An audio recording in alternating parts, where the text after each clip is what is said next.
Hello everyone, welcome back to this quick Microsoft Excel tutorial. In this video, we are going to see how can we set up the autosave feature in Microsoft Excel. The autosave feature kicks in when you forget to save your work in Microsoft Excel. So if that feature is enabled, Microsoft Excel automatically creates a copy of your work, so you don't have to redo all the things that you've done in the past. You can automatically recover that file and use it. So let's see how can we do that. The steps are pretty simple. You need to go to this file tab, and here you have this options where you can click on to bring up this kind of a dialog box. Now remember one thing, these steps work not only for Excel but for Microsoft Word, Microsoft PowerPoint, and basically any Microsoft Office product. So if you are facing a similar situation not only in Excel but in any of those products, you can follow these steps.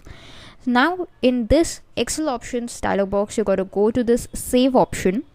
Here you can see that we have some options called auto recover or related to auto recovery, right?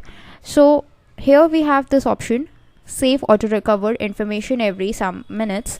So make sure that this is checked, and not only it is checked but the time interval is set to either 5 or 10 minutes, because more than that it would recover the information, it would save the information, but most of the work you have done would have been lost if the time interval is too much. So 10 minutes is maximum, that's good. If you want every 5 minutes, you can just toggle it using these arrow bars like this, okay? But I'm gonna keep it at 10. The next thing you want to keep in mind is make sure that this option is keep the last autosaved version if I close without saving is turned on, so that if you accidentally close your Microsoft Excel without saving, then also the Microsoft Excel automatically autosaves your file, autosaves your work. Now where you would find this work, this is the location where exactly you will find your work.